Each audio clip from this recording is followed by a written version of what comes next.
Hello, everyone. Welcome to the show. My name is Kendall. I use he, him pronouns. I'm in a little bit of a new environment. I've got a different setup around me now. So, today on the show, we have Director of Photography Ken Seng, who is responsible for the cinematography on the first Deadpool movie, currently working on a film in Australia. He's taken some time out of his production schedule on the movie he's working on now to talk with us. I have so many questions, and let's get to it. Ken, thanks for joining us. Yeah, my pleasure to be here. So, a little bit of history. So, I moved when I was, I don't know, in junior high school or something. Ken lived about three doors down from me, and I remember playing video games in your basement when I first moved there. So, that is how far we go back. And now we're talking here. So, maybe I want to go a little bit back to the beginning for you. At what point was working in the film industry something that you wanted to pursue? Yeah, so I started out, I had no connection at all to this industry and was not one of those kids who grew up with a camera in his hand making home movies.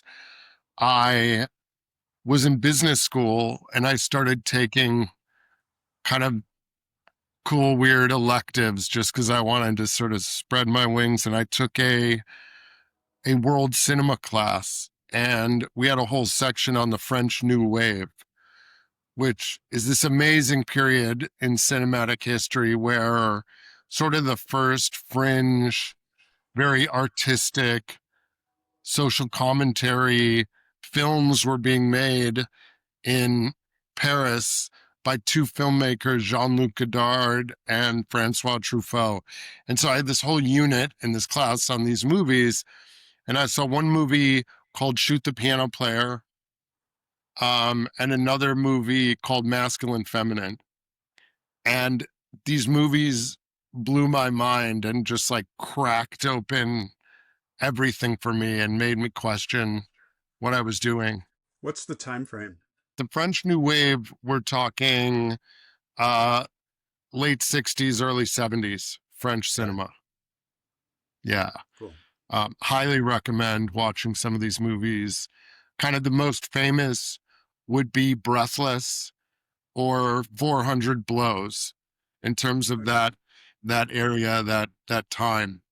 I ended up dropping out of business school because it was just not my people and it didn't quite feel right. And I knew I wanted a job that was dynamic and interesting, and I didn't want to wear a suit, and I wanted to be somehow involved in the arts. And I didn't know what I wanted to do. So I took sort of a gap year and I went on a NOLS trip, which is the National Outdoor Leadership School. And I did this 98-day trip because some friends in town, their sort of older siblings went, and they were people that I really looked up to, um, like Lex Remillard. And so he did this program. I heard all about it and it sounded amazing. And it was 98 days in the woods, learning how to survive and thrive and climb mountains and backpack and have no tents and deal with snow and all these sorts of things, learn a bit of rock climbing. And I always shot pictures. I always had a still camera in my hand. And on that trip, I brought a 35 millimeter camera with me and a bunch of slide film. And I love to shoot chrome, which is, as opposed to a traditional negative film that you would shoot, this is a much different thing. And in that it's chrome and it's harder to shoot and it's got less latitude and these kind of things. But I ended up just shooting a ton of slides on this trip. And when I was done, I figured it out. I was going to be a National Geographic cinematographer. Okay. And so I went to film school. I went back to Chicago and I worked as a bike messenger during the day and I went to film school at night. And at that point, I decided, okay, I'm going to learn how to be a National Geographic cinematographer and learn all the things. And in doing that, I ended up really falling in love with narrative filmmaking and specifically lighting. And it seemed so hard to make my student films, which we were shooting on 16 millimeter film at that time, make them look like Hollywood movies.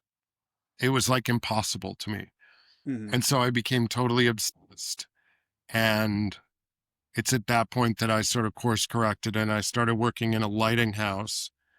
And I shifted away from that National Geographic idea into more narrative filmmaking and just really got obsessed with these sort of 70s cinema that was happening all over the world. And so my love of the French New Wave grew. Um, my love of just American film in the 70s, like all those early John Cassavetes movies. I don't know if you've ever seen them, but Shadows, Faces, Killing of a Chinese Bookie. Um, one of the, I mean, just some of the best movies ever made. And they're these little fringe indie movies. And that's my long-winded answer of how I sort of got into the film business. Yeah, well, you're certainly filling up my to watch queue here, so this is super cool. Um, I so could do you, that. I could do that easily. yeah, I'm sure, I'm sure. So you're in school, or no, you're not in school, or yeah, you finished film school, and then you're kind of doing this. Is there independent film that you're working on? Are you working on shorts, or like what? How do you take that step into from student into filmmaker or cinematographer, or what have you? That's a great question. Usually what you have to do is you have to work for free for a few years.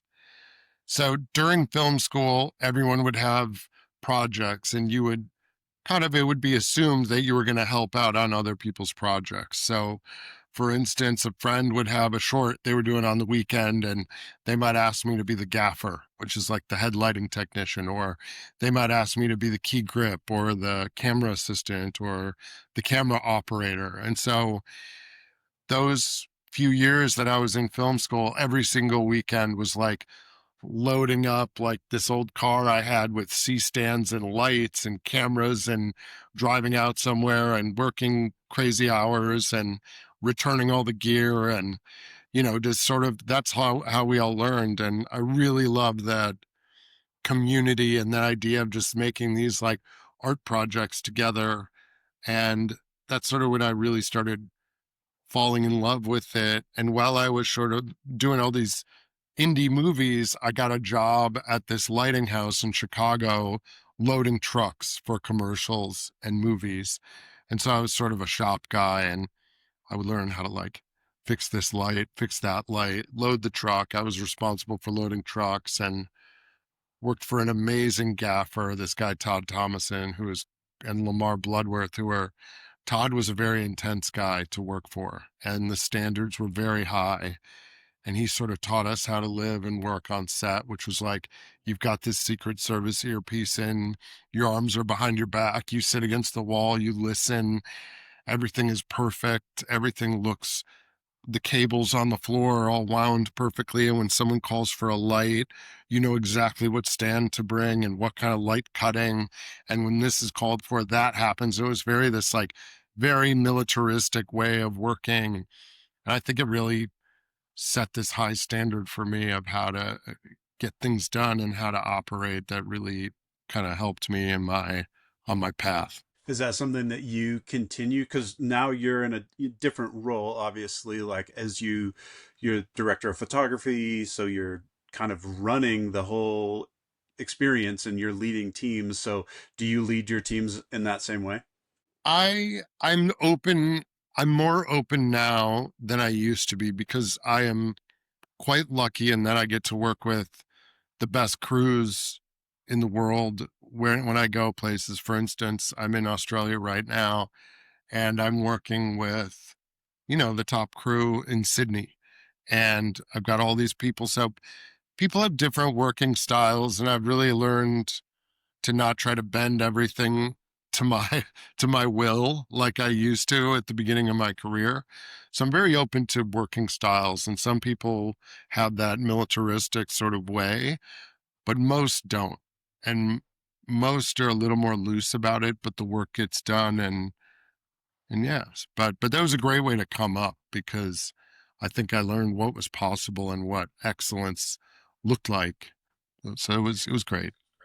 I'm fascinated with the art of filmmaking, and so I have a ton of just kind of process questions and how you work. So like you receive a script or you get pulled into a project. What's your first, like? How do you go about thinking through your process as you know working on that project?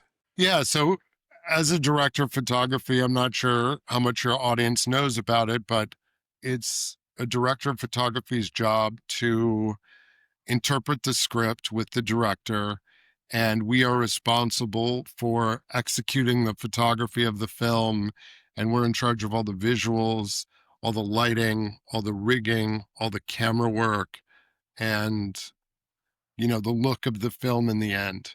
And so typically what'll happen is I'll get a script, I'll read it one time very quickly. Scripts are usually 120 pages long.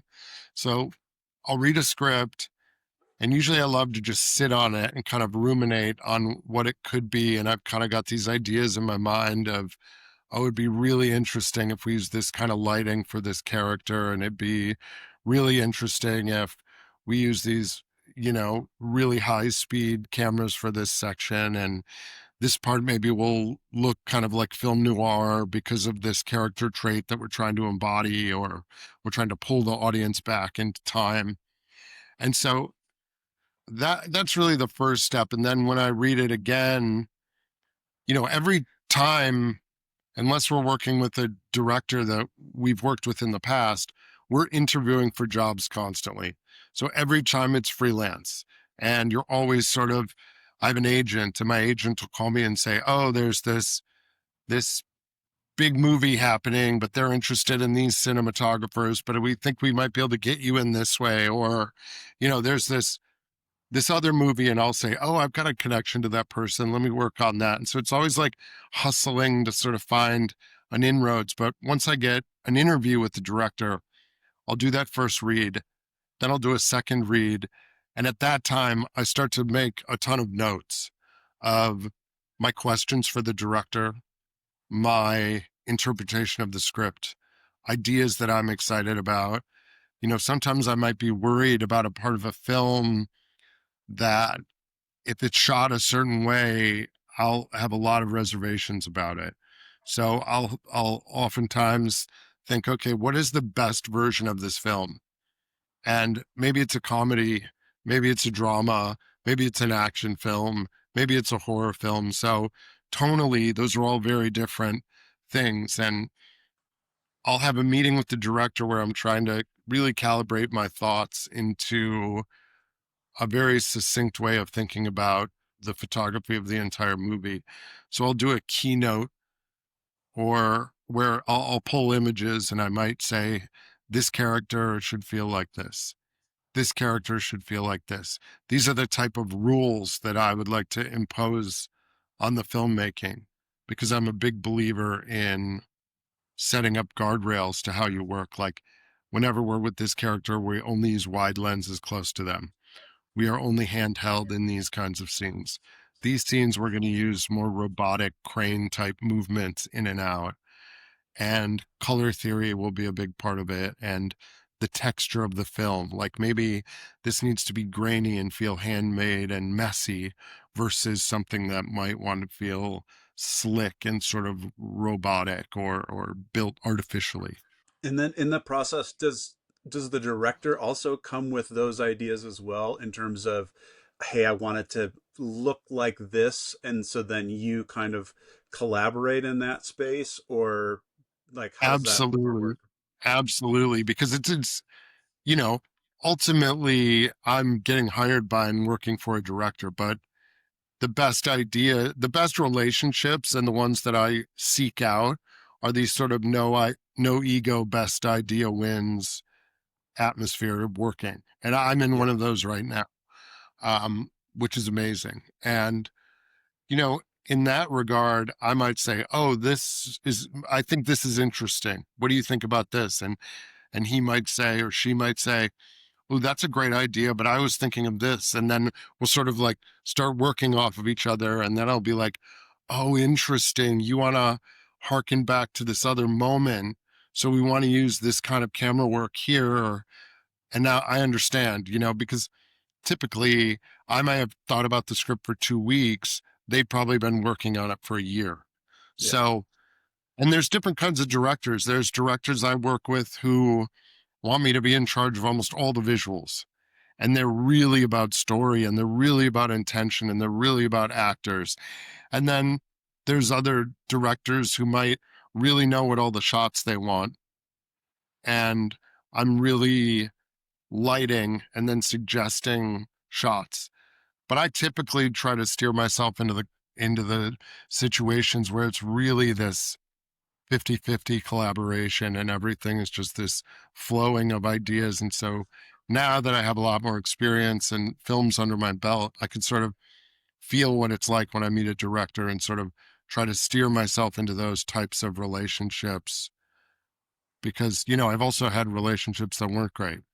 Yeah. And being on a movie with someone for 8 months or so when you don't feel that collaboration, when you feel that you're just not flowing on the same page, it's a long time to be living in that sort of space. So, I try to find the relationships that feel rewarding and like we're going to be able to do the best work.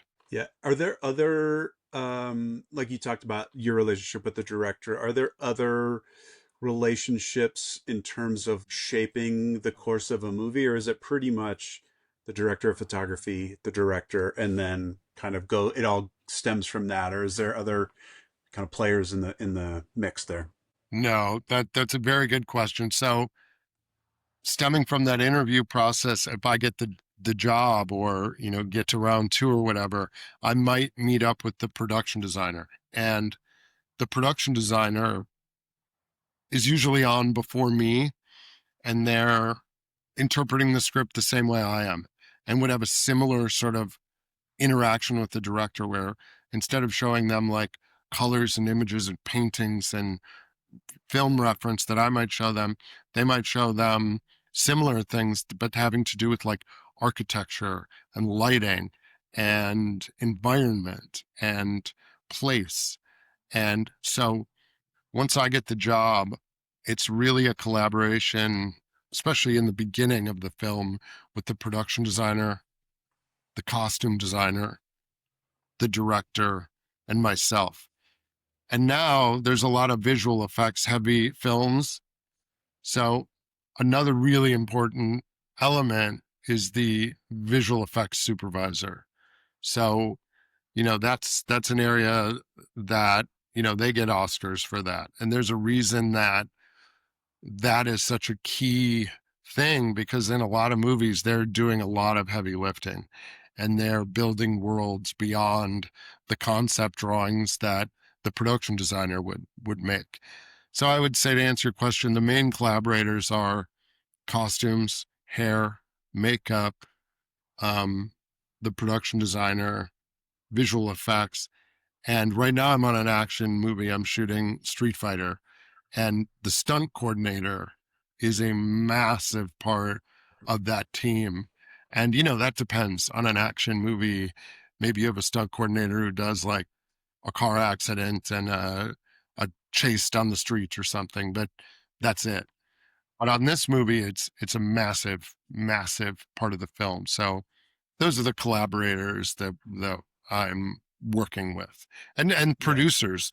Well, there's writers and creative producers, and a lot of times we'll have a writer. The scripts will be constantly being rewritten, so that's definitely a big element. And I'll be in on those meetings sometimes, and the producers definitely. There's always a challenge of fitting in a box, So we typically start a movie and we're already like $10 million over budget before we start. So you've Yeah. got to sort of like keep it expansive and keep doing the best thing for the movie, but also contract it into sort of the box that we need to make it in. So, in the beginning we work blue sky and then we sort of like come into whatever we're capable of doing. But I think solving those problems and being creative and figuring that out is one of the best parts of the job. Yeah, yeah, that collaboration. I mean, I've heard people talk about how like filmmaking is the most collaborative form of art because it takes hundreds, if you know, like of people versus somebody painting a painting or what have you. So, Yeah, yeah, I think that that's absolutely. really an interesting bit because you shape it in your own way, the director shapes it in their own way, the actors shape it in their, like everybody has their fingerprint on it in a Oh, I mean, particular I way. can't even believe I left out the actors because that is obviously that is why we're there. And I guess I'm in this prep mode now. So like Yeah, when I get off this call, I'm going to a shot listing meeting with the director. I met with the special effects guys today about like shaking and smoke and fire and wind. And, so I'm in this prep mode, but I mean, really some of the greatest collaborations are with the actors, and we, you know, just there's nothing better than having your eye on the eyepiece of a film camera and feeling this direct connection and watching an actor do some amazing performance. And it's the most moving thing in the world. And it's just incredible. It's yeah, incredible. So, yeah, like you said, it is the most collaborative art form there is. And actors will frequently shape a scene or what we're doing because we may have a meeting or a rehearsal, and they might have an idea of how something could change, and that could totally alter what we're doing as well. And I love sort of responding to those cues, and it's the director's job to sort of, that's what's so unique about a director is they're taking all these incredibly talented creative people and sort of reining those ideas into one sort of concrete, unified idea and concept. And, you know, the really good ones, there's a reason that they're incredible and they keep doing well. It's that they empower those around them, but unify the vision of, like you said, there's so many people sort of collaborating on a film, and it all sort of falls under the pyramid of that director being able to sort of you know make those ideas cohesive. yeah. You mentioned the leadership training that you did in that gap year. Do you feel like that has informed your working style or how you relate to other people in a professional environment? I mean, there's no doubt about it. I think that NOLS trip, the National Outdoor Leadership School trip that I went on, is the single most important thing I've done in my entire life, because it set the trajectory for everything. Because on that trip, we did such hard days where I came to the realization that I was capable of so much that I had no idea that I was capable of. So not only are you overcoming leadership challenges, but you're just coming to terms with how much human beings are actually capable of in a group setting.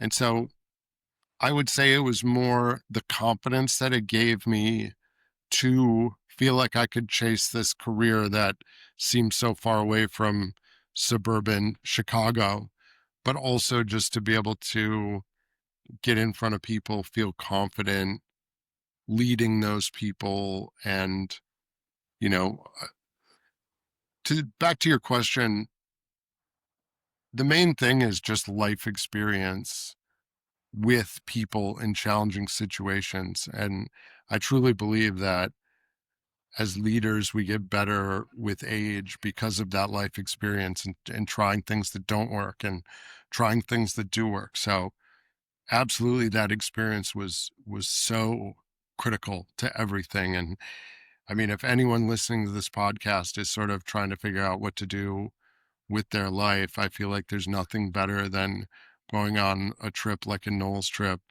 and really like pushing yourself and discovering what you're passionate about so that you can go chase after that thing, no matter how sort of insane it sounds at the time. Yeah, that's cool. That's really cool. As you let me kind of go back to some filmmaking questions around, like, obviously, I mean, you mentioned kind of older films in the 50s, 60s, and 70s. There was one venue for showcasing those films. Now we're working in an environment that has streaming. People are watching films on their phones. People are watching them in IMAX. Like, there's such a wide range of experiences of how somebody can experience a film. What do you like? Does that factor into how you're creating the film at all, or is that something that is just um, it shakes out how it shakes out based on the course of the film? I mean, it's a very valid point and it comes up constantly. And in this film, when I originally came on, the Street Fighter movie that I'm doing, I said, this is an IMAX movie for sure. Like we really, it would do so well in that environment. And I'm a huge supporter. We shot Terminator for IMAX. And so I have a little bit of experience, but on this movie, we really went all out. And I think cinemas are the best place to experience a film because the sound is incredible, the picture is incredible. There's something about the image being bounced off of something and shot back onto you that I feel like it's like reading a book on paper as opposed to reading something on an iPad.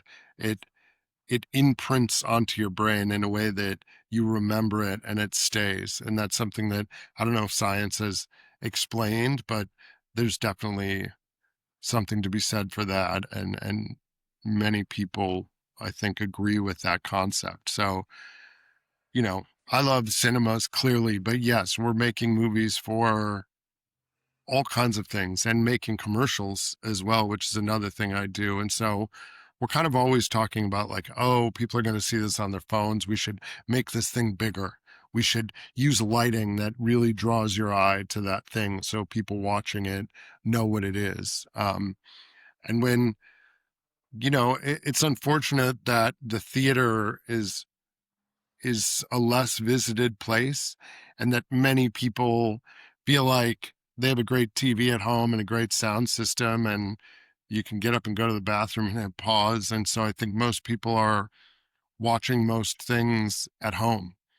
But Yeah, I really believe in the idea that now there are event films and that people go to the theater to see a film as more of an event.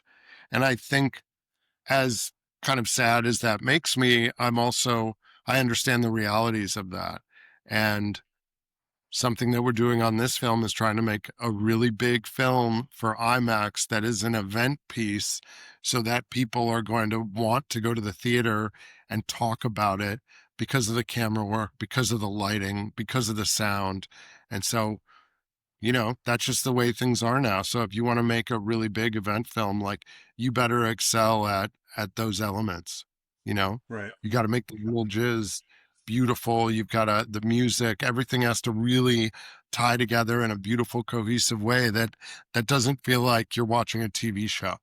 That feels like there's something special, something different happening. And so we're constantly calibrating for that and trying to do the best job we can at creating for that. But I know most people will probably see this film on at home or maybe on a device. And I would say I am not shooting this movie for someone to watch it on an iPhone. I'm not. Yeah, yeah, that makes And I'm sense. not and I'm not thinking about that at all, honestly. And I hope most people see this movie on the cinema or at home on an amazing TV with a great streaming connection and good sound at home. But Yeah, for this project, I'm not making it for a phone. But sometimes when I'm shooting commercials, we will talk about, oh, this has got to pop on the phone, and so we definitely are always making adjustments for various formats. But yeah, you know, long live cinema, long live shooting on film, and just those. And I love reading books on paper, and I just think there's something to be said about those things that I think get thrown into the same batch of sort of human experience.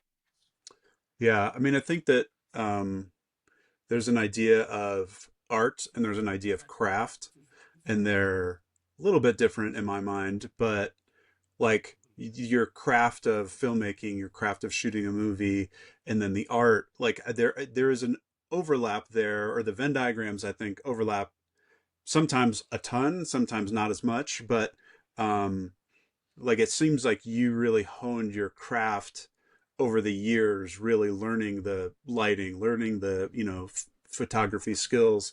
And then when you think about it artistically, is that the preparation, the collaboration that you just talked about, is that like an artistic pursuit in your mind, or is there other ways that you might feel like there's an artistic expression in the work that you do? I have two thoughts about this. One is that craft I would liken to tools, right? So craft is like right now I can hear a construction department building flats over there and cutting wood. And sure, those guys know how to put a perfect right angle, skin a piece of drywall. They know how to do that. And that is craft because it's repetition of the same thing over and over again. And in that regard here, yes, there is craft in terms of lighting where I know that, if I put the camera on a certain side and light in a certain way from the other side, like I'm going to get pleasing images. Um, and so I think craft is the experience of doing things repeatedly over and over again. And so, yes, it's critical. And I think that it takes experience to become a craftsman. It's that like 10,000 hours concept. Right. But and this is a really interesting concept is I went to film school. A lot of the collaborators that I respect the most went to art school. And I feel like there's a very different mentality.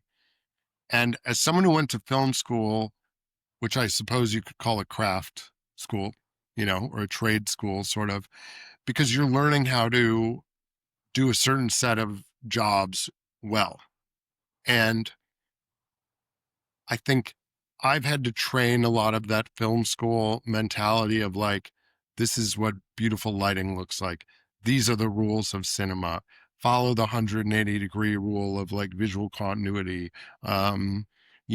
Frame in a certain way for this type of emotion, frame in this type of way for another type of emotion. And I think it's like you're gathering all these elements and knowing how humans respond to certain things like light color. If I underlight myself with red light and I use a zoom lens that's pushing it on me, like we all know what that's going to do emotionally. And then if I use a beauty light from a window, that creates another set of emotion. So those are all crafts. But what I'm getting at on this sort of art school, film school tangent is I feel like I've had to unlearn convention and I'm constantly reminding myself to strip away the rules and expectations of the way that we should do things or I was taught to do things.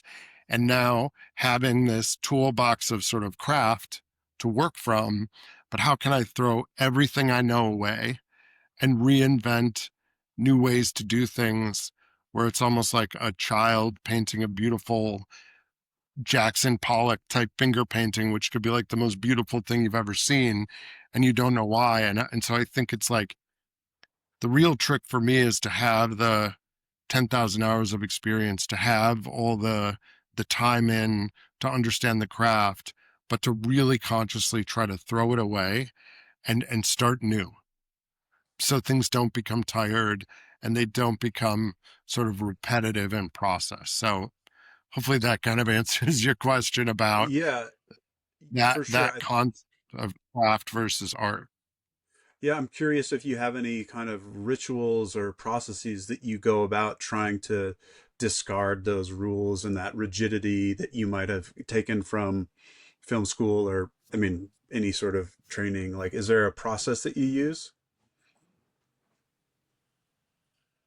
I mean, I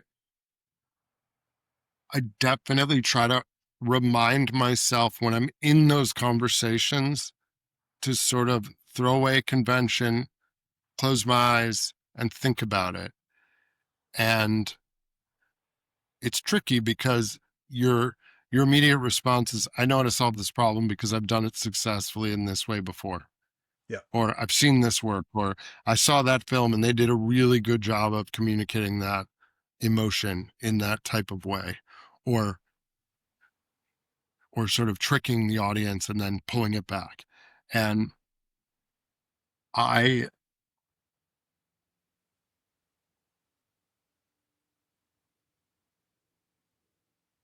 I also meditate, and I think there's something about meditating where it makes you sort of get under the hood and say like, "Oh, I'm having this type of thought process. Oh, I'm anger's coming," or "Oh, I'm on autopilot right now." And it just Right. so I think that helps just in terms of me understanding like, all right, you're in autopilot now because maybe you've been working for 12 hours and you want to go home, but you need to slow down or you need to close your eyes. And when everyone's like 10 people are looking at me and there's like hundreds of thousands of dollars on the clock, which is kind of another part of my job is like I have to execute these like, can be like high pressure days with a lot of like money on the line. It's like you need to just slow down, close your eyes, and just, it's okay to tell everyone, I just need a minute and go like walk a lap around the set and then come back and be like, okay, here's what we're going to do. And so, listen, am I always good at it? No. Is it something I'm constantly working on? Yes. It's part of my inner dialogue every single day. Is like Yeah. how to not be an autopilot and just use craft and how to, think of like interesting new ways of doing things. The guest gets to ask a question. So I've been asking you questions for 39 minutes now. So if you would have a question to ask me, our listeners, Pedro Pascal, what have you, he's the patron saint of this show. So, He is well, amazing. I have appointed him such. He's the Yeah. white whale guest for me. Yeah. I love that. He seems like a very special human. I've not met him, Yeah. but I've heard Yeah. really good things about him. Huh. That's such an interesting concept, flipping it. I love that. I think my question for everybody would be, are you passionate about what you are doing every day?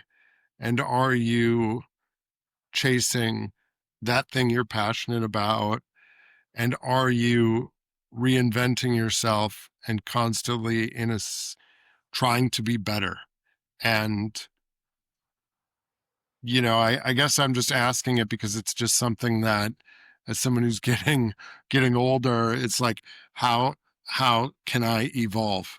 You know, and Right. what does evolution look like? And how do I stay inspired on a day-to-day basis so I can continue to evolve as, everything, a friend, a father, a human, a husband, an artist, all those things. Um, Yeah. but That's awesome. yeah, I love that yeah, question. I think it's definitely like all of those things I aspire to. Like it's one of those things where it's like, yes, I want to do that and I want to pursue that. It's one of those things that is not an everyday situation, but yeah, I think that that's great. Great food for thought and great challenge for folks. So thanks for offering that question. Thanks for coming on, and of I appreciate your course. time, and I hope you enjoy the rest of your time in Australia. That sounds great. Yeah, thank you so Cool. much. And it's been fun. And All right, I want to thank Ken for coming on. Great conversation to talk with him. about his experience and filmmaking and the collaborative process. What a great conversation. So thank you, Ken, again for coming on, making time for us today. Please like, subscribe on YouTube, Spotify, Apple Podcasts, any of those that you utilize. Please jump in and do that. Also visit the website somanyquestions.show is the website name, so you can always find the latest there. And also would love it if you have any questions, guest suggestions, or anything like that, to shoot an email to somanyquestionsshow@gmail.com, and I will respond to every single one of those. Appreciate everybody listening. Again, please share with somebody who you think would like this or might find it interesting. Again, like, share, subscribe, like, share, subscribe, like, share, subscribe, all of those things. Thank you again for coming along on this journey, and I appreciate every single listener of this show. Thank you so much. Take care. Goodbye, baseball!